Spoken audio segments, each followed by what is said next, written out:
Hello guys, this is me KB. So আমি কদিন ধরে কোনো ভিডিও, কারণ একদিনে আমার যে কটা ফেভারিট টিম ছিল, লাইক যে কটা মিনস আমি জার্মানিকে টোনি ক্রুসের জন্য সাপোর্ট করতাম। Second favourite team you can say. First obviously Portugal. তো পর্তুগাল আর জার্মানি দুটোই বেরিয়ে যায়। দেন আমি ভিডিও করিনি, কোনো রিয়াকশন দিইনি, কিছুই দিইনি।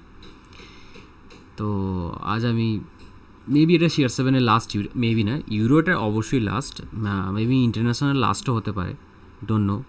স্টিল তো বলছে 2026 ওয়ার্ল্ড কাপ খেলবে। রবার্টো মার্টিনেজও কনফিডেন্ট অ্যাবাউট হিম। তো again the same questions will emerge that CR7 was holding back Portugal আর নট। টু বি অনেস্ট, মনের মধ্যে একটা পার্ট তো বলেই যে সত্যি হয়তো কোনো একটা স্ট্রং কোনো ফরওয়ার্ড থাকলে, যার মধ্যে ড্রিবলিং স্কিল আছে, আর অনেক ফ্লুয়েন্সি আছে, যে লাইক কোনো ইয়াং এজ, তার মধ্যে সেই লেভেলে পোটেন্সিয়াল আছে এখন অ্যাডভান্স ফুটবলে আজকাল যে সব ব্যাক লাইন আছে, যাদেরকে ফেস করতে পারবে, যাদেরকে ট্যাকেল করতে পারবে, যাদের ডিফেন্স লাইন ব্রেক থ্রু করতে পারবে, ব্রেক থ্রু করে গোল করতে পারবে, এটা দরকার অবশ্যই। যদি না ডিফেন্সই ব্রেক করা যায় তাহলে গোলটা হবে কী করে?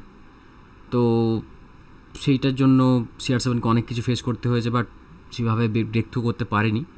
হেডও সেভাবে টাচ করতে পারেনি, যেটা CR7 বেস্ট ছিল at heading than any one. সেটাও এবারে কোনো একটাও ভালো টাচ করতে পারেনি, অনেক মিস হয়েছে, অনেক বিগ চান্স মিস করেছে, কিছু কিছু ভালো পাস করেছে, সে নিয়ে কথা না। তবুও রেজাল্ট কিছুই আসেনি। ফ্রান্স অ্যান্ড পর্তুগালে ম্যাচ হয়েছে, পর্তুগালের পজিশন সবচেয়ে বেশি ছিল, আর আর এক্সপেকটেশনের থেকে বেশি পর্তুগাল ভালো খেলেছে উইথ দ্য বল ভালো প্লে করেছে। হ্যাঁ, রেজাল্ট আসেনি, বাট যদি খেলা দেখে থাকো অবশ্যই বুঝবে পর্তুগাল ফ্রান্সের থেকে বেটার খেলেছে, বেটার চান্স ক্রিয়েট করেছে। রাফায়েল লেয়াও, জোয়া কনসেলো, নুনো মেন্ডেস, পেপে, everyone played better football this day. At the end কোনো ফিনিশ হয়নি, কিছু হয়নি। সে যে এক্সট্রা টাইমের পরেও পেনাল্টি শ্যুট আউটে যায়, দেন জোয়া ফেলিক্স পেনাল্টি মিস করে, দেন এদিকে একটাও সেভ করতে পারে না ডিয়াগো কস্টা। সেভ করাটা নট ইজি, পেনাল্টি সেভ করাটা ইজি নয়। অনেকে বলো এমি মার্টিনেজের কাছে ইজি, আমি বলতে চাইছি না ওসব কথা, বাট এটা একটা লাক যে ফ্রান্স জিতে গেছে, কিন্তু বেটার ফুটবল খেলেছে আমাদের পর্তুগাল কিন্তু। আর সব থেকে বেশি কথা না বললেই নয়, একটা কথা না বললেই নয়, অ্যাবাউট দিস ম্যান পেপে at this age, at the age of 41, played one of the best player in Euro right now, at least at the left back positions, center back positions. 41 এজেতে young যে forward line আছে, Thuram etcetera, যারা যারা ছিল সবাইকে একাই প্রায় tackle করেছে।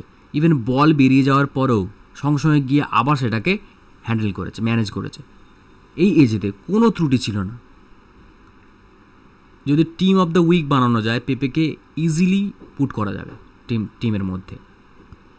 তো এই মানুষের জন্য সবচেয়ে বেশি খারাপ লাগছে যে এই এজে তো এত বেস্ট পারফরমেন্স দিয়েছে, তাও যেতে পারলো না, সেমিতেও ইভেন যেতে পারলো না। CR7 দিতে পারেনি সেভাবে, আমি বলছি না, সবচেয়ে বেশি খারাপ লাগছে এই মানুষটার জন্য। দেন আসছে আইডলের সাথে ফ্যানের খেলা, ফ্যান মোমেন্ট। সেরকমভাবে এমবাপে খেলতে পারেনি, এমবাপেরও মুখে চোট আছে, সেভাবে মাস্ক পরে কমফোর্টেবল হচ্ছে না বলে হয়তো খেলতে পারছে না, সেটা বলা যাবে না। সেভাবে কোনো সমস্যা হতে পারে, কী সমস্যা হচ্ছে কেউ বুঝতেও পারবে না, যেটা ফেস করছে নিজে। তো খেলা শেষ, আর কোনো চান্স নেই, অবভিয়াসলি নেই। আবার 4 বছর অপেক্ষা ইউরোর জন্য, নেক্সট 2 বছর অপেক্ষা 2026 ওয়ার্ল্ড কাপে। ডোন্ট নো CR7 খেলবে কি না। আমি চাই যদি খেলেও পুরো ম্যাচ যেন না খেলে, টিমকে যেন না CR7 জন্য আটকে থাকতে হয় কোনো দিক দিয়ে, যেন ওই ব্লেমটা নিতে হয়। এই ব্লেমটা নেওয়া যাচ্ছে না, জানি না কেন উনি করছেন এটা। যেহেতু অবশ্যই বয়স হয়ে গেছে, যখন থামতে তো কাউকে হবেই, কন্টিনিউ তো কোনো দিন চলতে পারে না, প্রত্যেকটা ভালো জিনিসের ভালো শেষ হয় না। তো আরও খারাপ যাতে না শেষ হয় সেই জন্য অবশ্যই পুরো ম্যাচ খেলা উচিত নয় আমার ব্যক্তিগত মতামত। আমিও CR7 fan, biggest fan, one of the biggest fan বলা যায়, নিজেকেই বিগেস্ট বলছি। যাই হোক, তো জানি না কী হবে। আমি চাই যে যাই বেস্টিয়ান সোয়েনস্টাইগার যেরকম খেলতো 2016 যে ইউরো কাপেতে, যা শেষের দিকে নামতো 10 মিনিটস, 5 মিনিটস, 15 মিনিটস ম্যাক্সিমাম খেলতো। আর যখন উনি নামতেন সবাই ওনাকে রেসপেক্ট করে ওনাকে ক্যাপ্টেন ব্যান্ড পরিয়ে দিতেন, আর উনি ছিলেন হার্ট অফ দ্য জার্মানি বলা হতো। তো আমি চাই ওরকমভাবেই খেলো, যদি খেলে তো ওরকমভাবেই খেলে, আর খেললে তো অবশ্যই আমরা খুবই খুশি হব। যদি গোল না করে তাও খুব খুশি হব, কিন্তু টিমকে এভাবে না হোল্ড ব্যাক করে, এটাই আমি চাইবো। এটা টু বি অনেস্ট মানতেই হবে, CR7-এর ল্যাক অফ পারফরমেন্সের জন্য টিম অনেকটা সাফার করেছে, এটা মানতেই হবে। ফ্রন্ট লাইনে যদি সব কিছু বল ঠিকঠাক তৈরি হয়, ফ্রন্ট লাইন যদি না ফিনিশ করতে পারে বা ঠিক পজিশনাল সেন্স বানাতে না পারে, ঠিক পৌঁছাতে না পারে, তাহলে কোনো যায় আসে না। আমি খুব বড় CR7 ফ্যান, কিন্তু যেটা বলতে হবে, যেটা সত্যি সেটা বলতে হবে, আমি যেটা মনে হয়েছে সেটা বললাম। তো এটা আমার মতামত অ্যাবাউট পর্তুগাল অ্যান্ড CR7।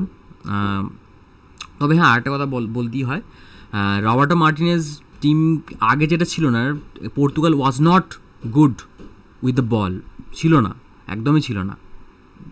বিশাল মিসপাস করতো, ঠিক আছে, কোনো ফ্রন্ট লাইনে যেতেই পারতো না, বাকিদের পজিশন বেশি থাকতো। বাট রবার্টো মার্টিনেজ আসার পর থেকে team have been good with the ball, এটা একটা গুড পয়েন্ট। বাকিটা যদি ব্রেক থ্রু করতে পারে, অবশ্যই উইথ দ্য বল গুড হতে হবে, নয়তো খুব চাপের ব্যাপার হয়ে যায়, অলওয়েজ কাউন্টের উপর রিলাই করা যায় না। তো ওভারঅল এক্সপেক্ট করতে পারি যে নেক্সট ইয়ার আরও পর্তুগাল ভালো পারফর্ম করবে, রবার্টো মার্টিনেজ ভালো কোচ, আর আমাদের টিমটা খুবই ভালো। লাস্ট ম্যাচটায় সবাই প্রায় ভালো খেলেছে, স্পেশালি রাফায়েল লিয়াও খুবই ভালো খেলেছে, নুনো মেন্ডেসের রাফায়েল লিয়াও লেফট লাইনের দিকে খুবই ভালো খেলেছে। লেটস সি কী হয় 26-এ, sorry, let's see. Okay, bye এখনও পর্যন্ত এটাই। আর আমি পরে একটা ভিডিও আনবো about predictions for semis. Let's see কে যেতে না যেতে। আগের প্রেডিকশন আমার দুটো ঠিক হয়েছিল, লাইক জিতেছিল, ফ্রান্স জিতেছিল ওদিকে মেবি নেদারল্যান্ড করেছিলাম, নেদারল্যান্ড, বাকি সব পরেই ভুল হয়েছে, বাকি দুটো ভুল হয়েছে। সো দেখা হচ্ছে নেক্সট ভিডিও, বাই।